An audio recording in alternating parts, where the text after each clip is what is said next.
Alhamdulillahirabbil alamin wa bihi nasta'in ala umuri dunya waddin wa ala alihi wa sahbihi ajmain amma ba'du. Alhamdulillah, puji syukur kehadirat Tuhan Yang Maha Esa yang telah menjalankan dan mempertemukan kita sehingga kita bisa bertemu, bermuajahah meskipun di antara ruang dan waktu. Kontrol. Meskipun di tempat yang berbeda, dengan suasana yang berbeda, insya Allah mudah-mudahan niatana wa niatakum, kiroatana wa kiroatakum menjadi sebuah ketersambungan sanad yang sama-sama, yaitu untuk belajar bersama-sama mengkaji kitab Ahlal Musamarah. Sholawat kepada Kanjeng Nabi, Allahumma sholli ala Sayyidina Muhammad wa ala alihi Sayyidina Muhammad, yang selalu kita baca-bacakan, yang selalu kita dendangkan, yang selalu kita lantunkan, dan selalu kita tunggu-tunggu syafaatnya kelak besok di hari kiamat. Sebelum kita memulai, alangkah baiknya kita kirimkan suratul Fatihah kepada al-muallif al-musannaf hadhil kitab, Syekh Abdul Fadl bin Abdul Syukur As-Nori Atuban waladiniyah niatin sulih. Al-Fatihah. A'udzubillahi minasyaitonirrajim. Bismillahirrahmanirrahim. Alhamdulillahirabbil alamin. Iyyaka na'budu wa iyyaka nasta'in. Ihdinas siratal mustaqim. Bismillahirrahmanirrahim. Walam yazal as-sayyid Ibrahim ala dzalika hatta sara min kibaril auliya illahi ta'ala washtahara bisunani bonang. Ora gingsir-gingsir, ora lebar-lebar, selalu Sayyid Ibrahim ini ibadah riyadhah, jungkung kepada Allah, sehingga menjadikan beliau seorang ulama besar ya, atau wali besar yang kemudian masyhur dengan sebutan Sunan Bonang. Kita nanti akan melihat karomahnya, apa karamat dari Sunan Bonang. Jadi Sunan Bonang ini kalau kita lihat silsilah sejarahnya ya, ini saya buat bagan terbaru. Kemarin itu saya buat bagan secara potret berdiri, itu nawabrai koncone, nabrai tetangganya karena memang melebar. Nah, ini saya buat dan juga masih panjang ke bawah. Jadi Sayyid Ibrahim Asmoro Kondi itu memiliki putra, salah satunya Sayyid Rohmat, yang kemudian dikenal dengan Makhdum ya, karena orang yang pertama mendakwakan Islam di tanah Jawa, yang dikenal dengan Sunan Ampel. Ini menikahi anak dari Aryo Tejo, silsilah dari kerajaan Pajajaran itu ya. Aryo Tejo yang bernama Dewi Condrowati. Jadi ingat ya, Dewi Condrowati. Kalau ibunya Sayyid Rohmat, Dewi Condrowulan. Jadi awas, agak ada kemiripan nama. Ini yang makanya perlu dibuatkan bagan agar bisa membedakan nama-nama ini. Lah, hasil pernikahan Sayyid Rohmat dengan Condrowati ini memiliki 7 orang anak. Ada Syarifah, ada Mutmainah, Khofsoh, Ibrahim, Sayyid Qasim. Nah, kita bicara sekarang adalah Sayyid Ibrahim, anak dari Sunan Ampel, yang bernama, yang kemudian nanti terkenal dengan nama Sunan Bonang. Wa min karomatihi adz-dzahirati baqa'u athari jabhatihi wa anfihi wa rukbataihi wa itrafi qadamaihi ala sakhratin summa'in ila hadzal zaman wa astahara tilka sakhrati bi ismi sujudan. Setengah dari keramatnya Sunan Bonang atau Sayyid Ibrahim ini yang jelas pertelo ya, ketok pertelo itu adalah labete batuke. Jadi ketika bersujud beliau ini, batuknya Indonesianya batuk, dahinya, hidungnya, dan kedua lutut dan delamaannya, kakinya lah gampangannya gitu, ini membekas di sebuah batu cadas yang batu yang keras lah seperti itu. Dan sampai sekarang masih ada peninggalan dari batu yang dipakai untuk bersujud ini, yang dikenal dengan sujudan. Ini berada di sebuah desa namanya Desa Bonang, Kecamatan Lasem, Kabupaten Rembang, Jawa Tengah. Jadi kalau dengan kampung saya kira-kira itu sekitar 50-60 kilo lah kalau dari tempat saya. Perjalanan sekitar 1 jam. Namanya sujudan. Watabego mutabarokan biha an-nasu ilal an fauqal jabali al madkur. Dan sampai sekarang itu loh, orang-orang manusia itu ngalap barokah, ngalap keberkahan dari adanya itu yang berada di atas gunung. Jadi sujudan itu berada di gunung. Jadi kalau ada anak tangga itu kira-kira kalau enggak 600-700 anak tangga itu melewati. Saya pernah bersama mantan pacar dan anak-anak saya itu naik ke atas tangga itu. Lumayan. Kemudian di kanan kiri biasa ya. Kalau tempat-tempat keramat, makam-makam sunan yang ramai diziarahi itu banyak orang yang meminta-minta itu ya, meminta sedekah itu. Makanya kalau ke tempat-tempat itu ya siapkan uang lah ya, tidak wajib sih sebenarnya, nggak wajib, tapi siapkan uang saja untuk menyediakan itu. Wa fi maudhi qaribin min tilkal sakhrati qabro imra'atin min banati mulukis Sin yuqalu laha putri Cempah.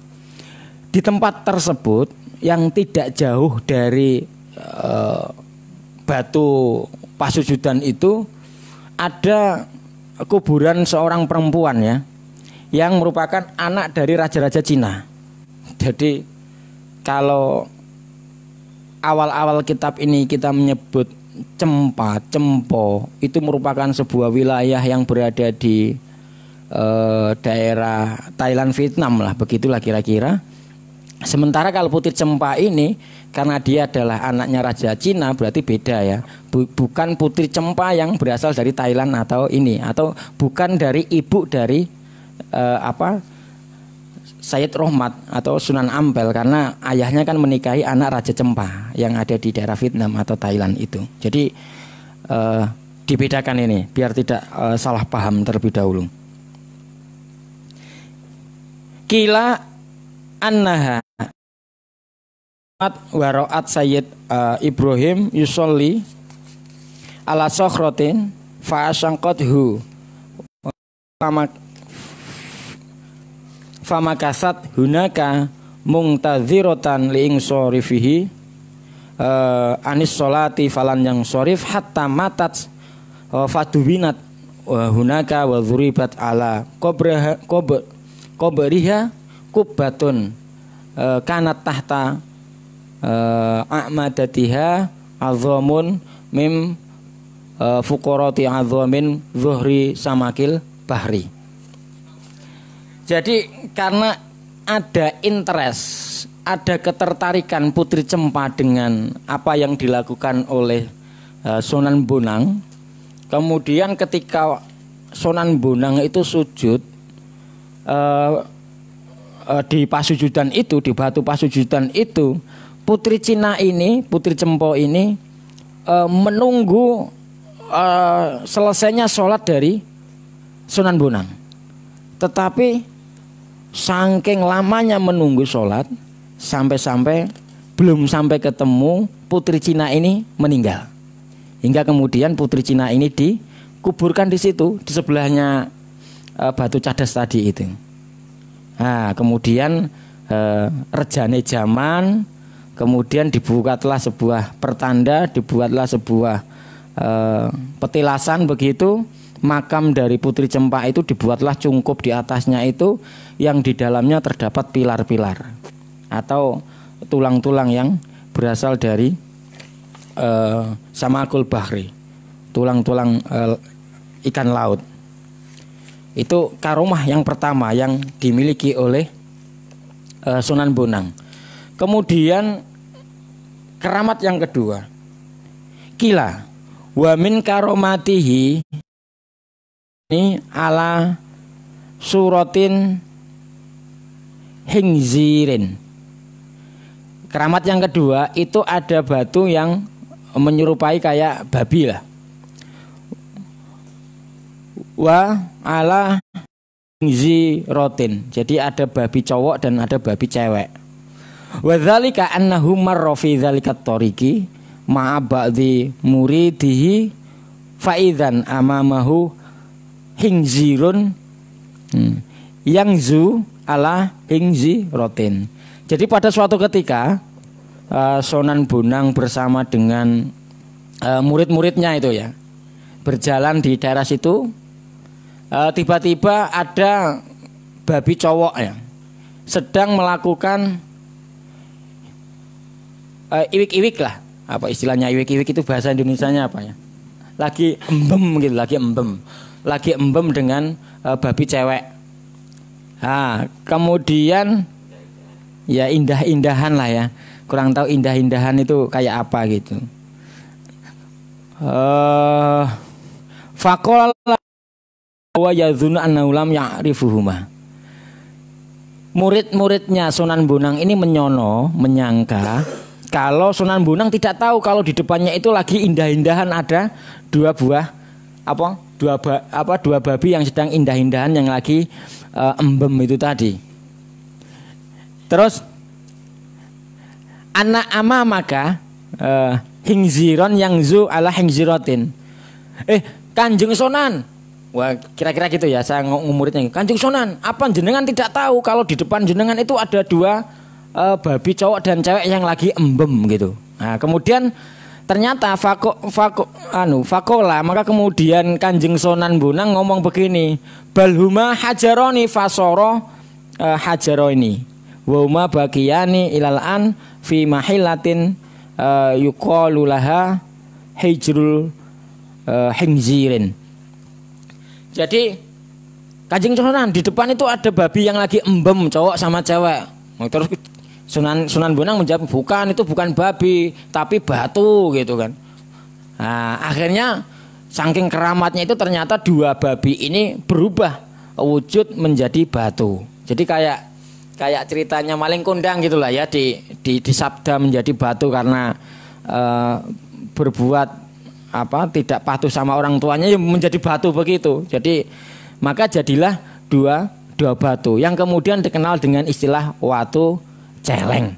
Jadi di situ ada watu celeng min koryatin karas min nahyati saidan min amali Rembang.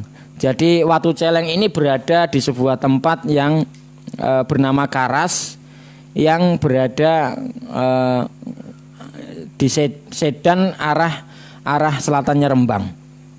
Jadi watu celeng. Di sebelahnya Pasujudan itu juga ada istilah watu layar ya. Jadi kalau saya sejarah cerita Sunan Bonang di daerah Pantura Rembang itu ada banyak ajaib cerita-cerita yang menarik saya kira. Itu salah satunya adalah di sebelah yang berjarak sekitar 1 kilo ya ke arah timurnya Pasujudan itu namanya ada watu layar. Itu diceritakan dulu orang Cina lah ya, orang Cina namanya Dampu Awang gitu. Makanya kota Rembang itu, Rembang Jawa Tengah itu istilahnya trademark sepak bolanya atau istilah sepak bolanya itu kan Dampu Awang ya, tim Dampu Awang. Jadi kalau misalkan Persib itu misalkan apa istilahnya? Kalau Persib itu The Viking atau apa ya? Jakarta The Jack. Kemudian Surabaya itu apa istilahnya? Bonek. Kemudian Malang itu Arema. Jadi Dampu Awang ini menjadi trademark dari. Nah, ini salah satunya itu. Makanya ada ketika itu cerita ya. Kalau salah satu ceritanya kalau kita baca cerita-cerita sebelum tidur itu Dampu Awang terjadi apa ya, semacam adu kesaktian atau adu ilmu lah dengan Sunan Bonang, hingga kemudian menang Sunan Bonang sampai apa ya, tongkat yang ditancapkan oleh Sunan Bonang di pinggir laut itu tawar. Makanya meskipun Rembang itu pinggir laut, itu apa ya, daerah di pantai itu airnya tawar itu. Saya kurang tahu, bisa jadi ini adalah keramatnya Sunan Bonang, tapi tentu adalah kehendaknya Allah ya. Karena coba saya membandingkan begini, Rembang, Kabupaten Rembang dengan Kabupaten Pati ini kan bersandingan atau berbarengan lah ya, berbarengan atau menempel begitu. Sementara Pati itu tidak nempel begitu ya.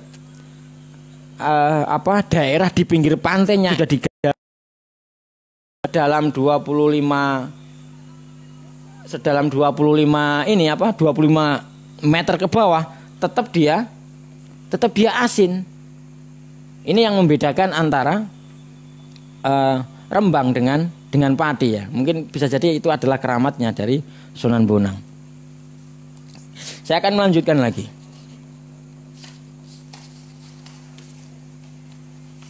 Wa amma Sayyid Al-Qasim, ini adiknya dari Sayyid Ibrahim ya, bin Sayyid Rohmat, fasayati dzikruhu li'annahu khina idzin lam yablugha mablagha rijal. Akan diceritakan nanti karena sampai saat ini ceritanya Sayyid Qasim, adiknya dari Sayyid Ibrahim atau adiknya Sunan Bonang itu masih belum masuk masa remaja atau masih belum dewasa lah begitu. Kita pindah ke wa amma Sayyid Usman Al-Haji Usman wa huwa ibnu Sayyid Rojo Pendito. Adapun Usman Haji, saudaranya Haji Usman yang merupakan anak dari Sayyid Rojo Pendito. Bingung lagi ya? Saya cerita lagi dari awal. Sayyid Ibrahim Asmoro Kondi itu punya 2 orang anak. Yang satunya Sayyid Rojo Pendito, satunya Sayyid Rohmat. Sayyid Rohmat itu yang menjadi Sunan Ampel, Sayyid Rojo Pendito itu yang menjadi Sunan Gresik. Anak, memiliki 3 orang anak, yaitu saya juga membuka juga, karena juga nggak hafal. Yang pertama Haji Usman Haji, yang satunya adalah Nyai Ayu Gede Tondo, itu anak dari Sayyid Rojo Pendito. Kemudian fa'innau tazawwaja imra'atan ismuha Dewi Sari wahia binti Raden Syukur bin Aryo Tejo. Usman Haji ini menikahi Dewi Sari, anak dari Raden Syukur bin Aryo Tejo. Jadi Aryo Tejo itu kalau kita naik dari silsilah kerajaan Pajajaran itu, Aryo Tejo ini bersaudara dengan Aryo Briben, Aryo Tejo dan Kitarup. Nah, Aryo Tejo punya anak, salah satunya adalah Condrowati dan Raden Syakur. Yang Condrowati dinikahi Sunan Ampel, sementara yang Raden Syakur punya anak namanya Dewi Sari. Nah, alati takut dama dzikruhu wasoro imaman li ahli Jipang wa Panolan, yang telah diceritakan sebelumnya, yang menjadi imam di daerah Jipang dan Panolan, was tautona fi qaryatin yuqalulaha Ngudung. Kemudian tinggal di sebuah kampung begitu yang dikenal dengan sebutan Ngudung.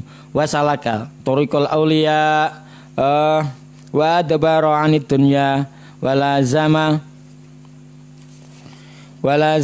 ar-riyadhata wa tajarruda lil ibadati wa sara min auliya illahi ta'ala washtahara bisunan Ngudung wa ulidalahu unsa ismuha Sujinah wa zakaron dan anak laki-laki ismuhu Amir Haji. Jadi saya akan cerita tentang Jipang dan Panolan. Usman Haji ini menikah dengan Dewi Sari menempati di sebuah kampung bernama Jipang dan Panolan. Jipang dan Panolan ini merupakan kampung yang berbeda ya, merupakan daerah yang berbeda. Jipang itu berada di daerah Cepu Blora ya, Cepu Blora, sementara Panolan ini sebuah desa di Kedung atau daerah Tuban. Tapi kemudian kalau kita lihat sejarah kemudian, itu Jipang Panolan ini menjadi sebuah kadipaten, menjadi sebuah kerajaan di bawah kerajaan Demak Bintoro atau kerajaan Islam pertama di Jawa, Demak Bintoro. Nanti ada salah satu anak dari Raden Patah. Raden Patah memiliki anak namanya Pangeran Sekar. Pangeran Sekar memiliki anak namanya Aryo Penangsang. Nah, ini yang kemudian nanti geger dengan Hadi Sutowijoyo yang menjadi Raja Pajang. Sama-sama anaknya atau keturunan dari Raden Patah. Nah, ceritanya bagaimana? Ini yang menarik. Nah, ceritanya begini. Ketika Raden Patah memiliki anak turun lagi, Sultan Trenggono atau Pangeran Sabranglor itu terus masuk raja keempat, akhirnya kerajaan sempat dipindah ke Pati atau yang dikenal dengan Sunan Prawoto itu ya, Prawoto dipindah ke Pati. Begitu setelah itu pindah lagi. Ini Sunan Prawoto ini nanti akan ke bawah, namanya Raden Pragolo ini. Bupati Pragolo ini yang satu-satunya bupati yang berani memberontak Mataram Islam nanti ya Pati ini. Makanya Pati terkenal dengan pemberontak pemberontak Mataram. Ya, setelah pindah ke Pati, Sunan Prawoto ini pindah ke Jipang daerah ini tadi, daerah Blora. Jadi Jipang itu membawai kira-kira daerah Blora, Lasem, Rembang, Pati dan Bojonegoro. Kira-kira Kadipaten Jipang itu membawai itu. Nah, akhirnya di situ Aryo Penangsang gegeranlah sesama ya ahli waris kerajaan lah. Akhirnya geger dengan Hadi Sutowijoyo yang menjadi Raja Pajang itu. Akhirnya terjadilah pertumpahan darah di situ. Lah, ini nanti ke bawahnya ya, bukan Sunan Ngudungnya ini. Jadi di situ kemudian karena Amir Haji menetap di daerah situ, menjadi imam di situ, sehingga menjadikan beliau itu menjadi imam dan kemudian dikenal dengan Sunan Ngudung. Ini cerita wali-wali ternyata ringkas-ringkas saja ceritanya. Wama Nyai Gede Tondo bintu Sayyid Rojo Bendito. Tadi anaknya ada Usman Haji Usman dan Nyai Gede Tondo. Ini anak yang ketiga dari Sayyid Rojo Bendito atau Sunan Gresik. Fatazawwajaha Sayyid Khalifah Husain, dinikahi oleh Sayyid Khalifah Husain. Wa imamun li ahli Madura, yang merupakan imam di daerah Madura.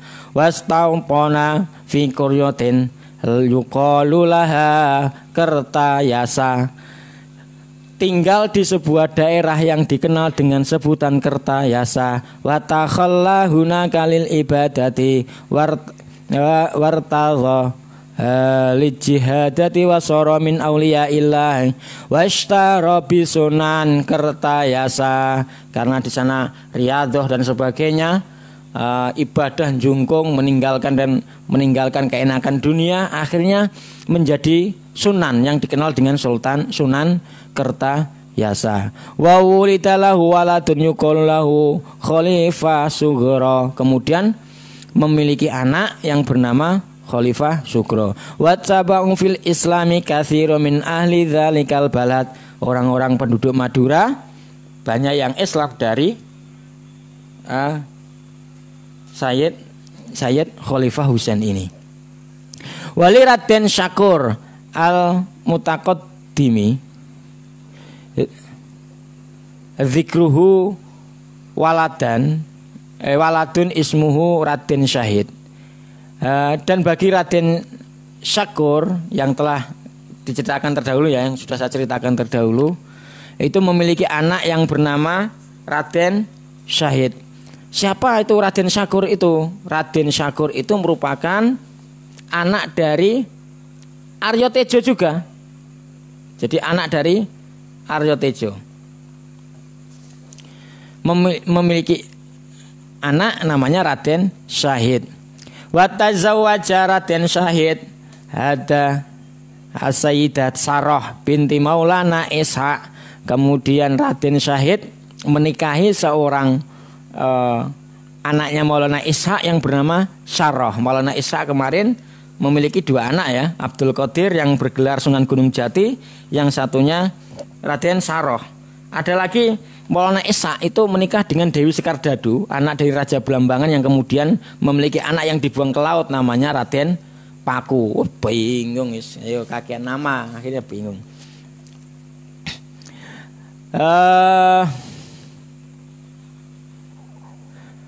Wasara Raden Syahid al-Madhkur imaman li ahli Dermayu wa Manolan. Raden Syahid ini kemudian menjadi imam di daerah atau penduduk Dermayu dan Manolan. Wastautona fi qaryatin yuqalu laha Kali Jogo, dan tinggal di sebuah kampung yang bernama Kali Jogo. Wa takhallahuna kalil ibadati wa antazalal mujahadati walazama ar-riyadhata illa ansara waliyan min awliya illahi ta'ala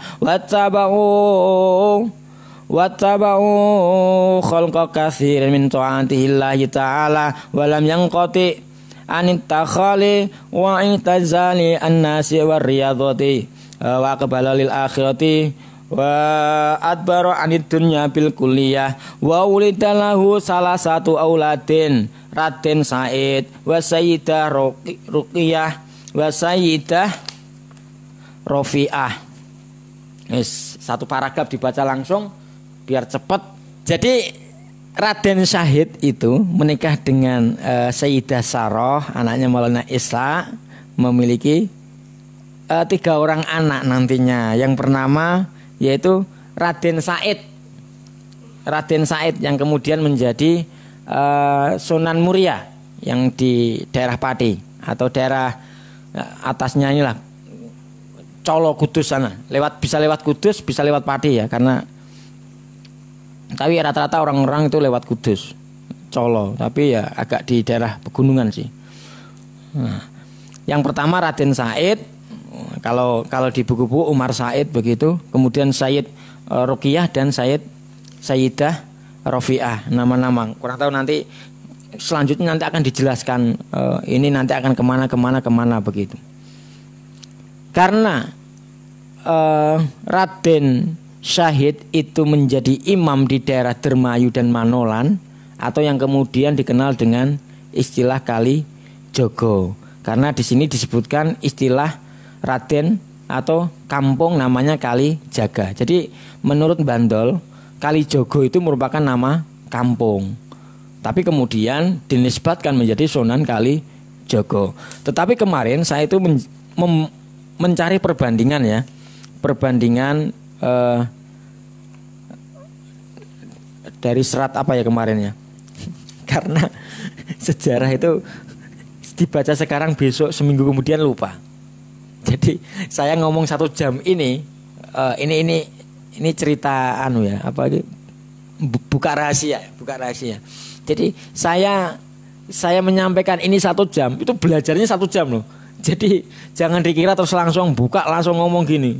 Ini ya saya baca dulu, dikit melayunin ini larinya kemana gitu. Ya karena banyak nama yang harus diingat, banyak nama yang harus dihafal. Jadi sampai kepala saya pusing.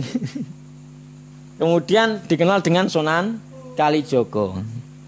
Nah, ini kita tahu ya, Sunan Kalijogo itu ada yang mengatakan dia itu anak Bupati Wilwatikta ya. Wilwatikta atau daerah Bupati Tuban itu. Jadi kalau kita runtut bisa jadi iya anak dari ini, karena memang orang tuanya itu memang menguasai atau bertempat di daerah Wilwatikta atau daerah Tuban. Cuma saya kurang tahu tepatnya di mana desa Kalijaga ini. Sema Anna Sayyid Abdul Jalil bin Sayyid Abdul Qadir As-Sayyid Amir wa Sayyid Amir Husain bin Al-Haji Usman wa Sayyid Amir Haj bin Sayyid Usman Al-Haji wa Raden Sayyid bin Raden Syahid wa Amir Hamzah bin Sayyid Muhsin alladzina taqaddama dzikruhum zahabu ila ngampel li hikmati Sayyid Rahmat wa akhadha ilma minhu. Adapun Sayyid Abdul Jalil anaknya Mbah Sayyid Abdul Qadir, kemudian Sayyid Amir Husain anaknya Haji Usman, Sayyid Amir Haj anaknya Usman Haji, kemudian Raden Said anaknya Raden Syahid. Ini semuanya berangkat menuju Ngampel untuk khidmah belajar kepada Sayyid Rahmat atau Sunan Ampel. Wa akhadha al-ilma minhu, belajar ilmu kepada Sayyid Rahmat. Jadi belajar ke Sunan Ampel. Hampir semua sunan-sunan itu belajarnya ke Sayyid Rahmat atau Sunan Ampel ini. Bahkan beberapa pertemuan sebelumnya kita sampaikan ada bahkan dari Timur Tengah, 3 orang yang kemarin itu diceritakan bahkan datang ke Ngampel belajar kepada Sayyid Rahmat.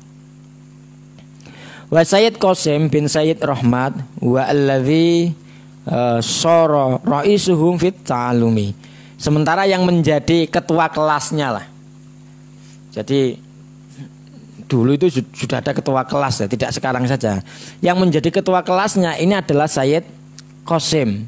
Jadi Sayyid Qasim anaknya Sunan Ampel yang menjadi ketua kelas dalam belajar di sana. Wa taqaddama anak Abnan li Sayyid Maulana Ishaq Al-Qahu Maliku Belambangan faltaqatuhu at-tijaru min ahli Gresik wa fawwidhuhu ila Nyai Gede wa yuqalu laha Nyai Gede Tondo Pinate. Diceritakan seorang anaknya Maulana Ishaq yang dibuang oleh Raja Belambangan, ini tadi yang saya ceritakan. Jadi Maulana Ishaq itu sebenarnya sudah punya istri, ternyata ke Jawa itu karena mampu mengobati Dewi Sekardadu anaknya Raja Belambangan, akhirnya dinikahkan dengan Dewi Sekardadu. Dan ini memiliki anak, kemarin saya diceritakan ya, terjadi ontran-ontran goro-goro di daerah Belambangan itu.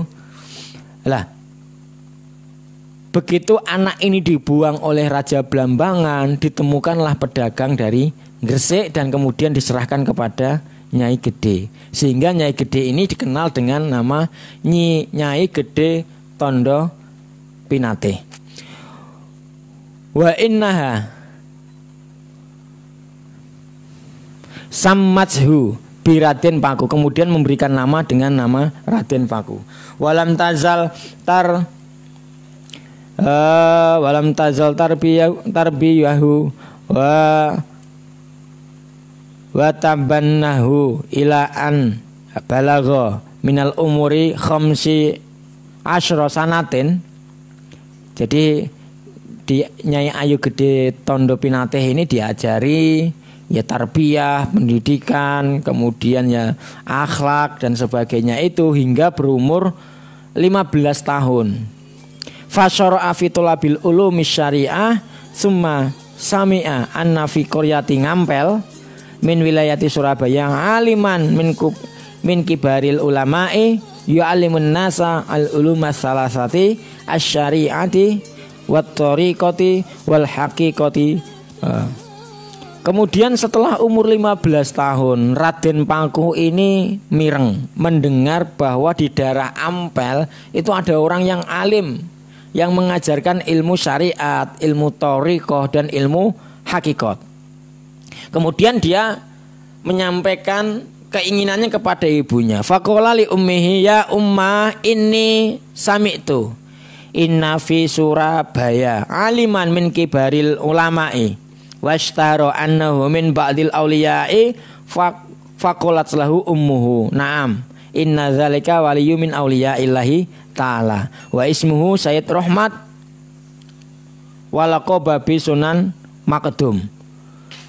Iya benar kata ibunya begitu. Di sana itu memang ada wali yang alim lah, yang terkenal dengan nama Sunan Makdum gitu. Jadi penyebutan istilah Sunan Ampel itu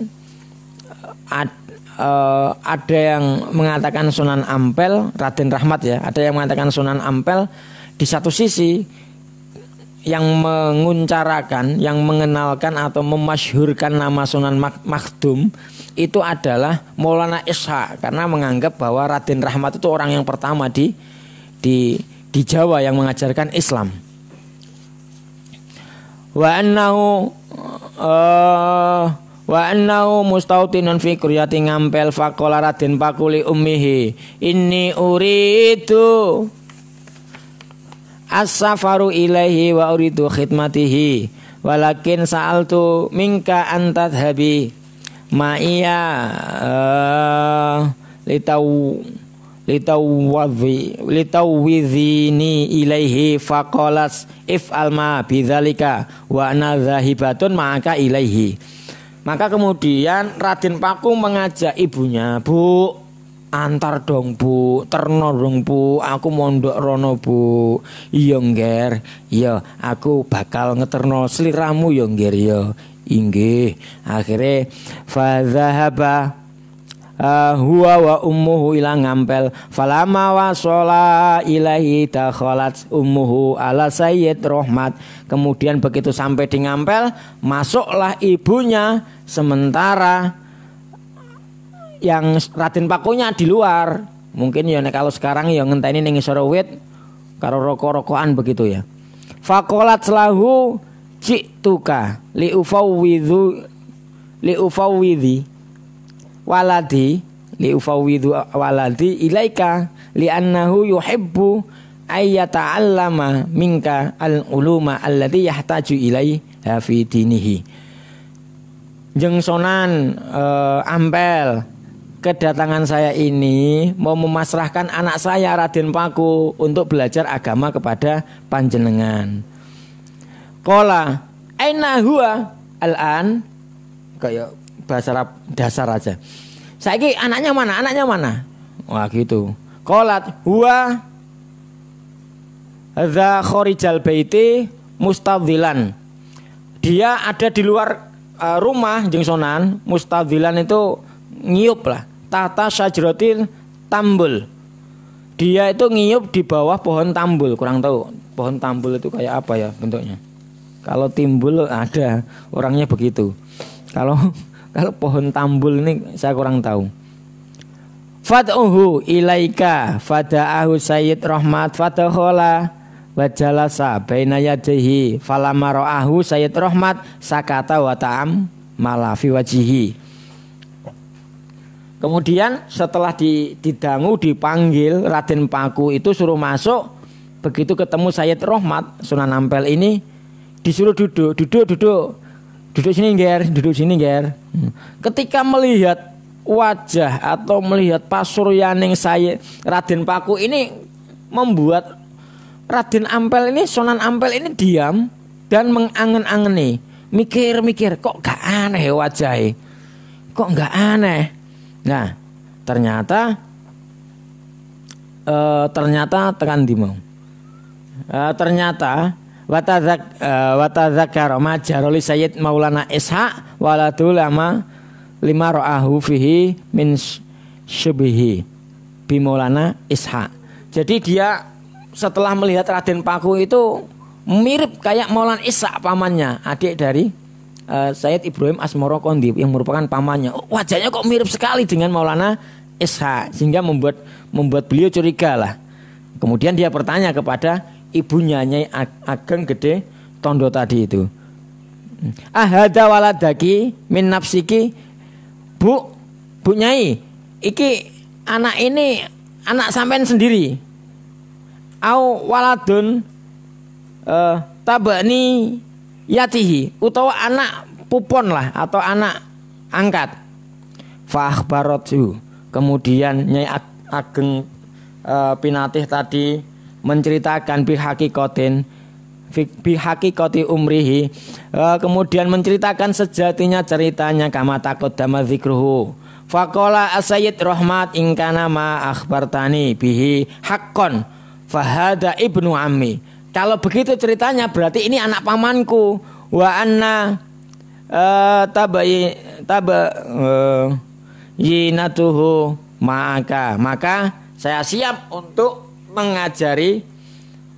Qalat wa min aula, hilang nih gambarnya.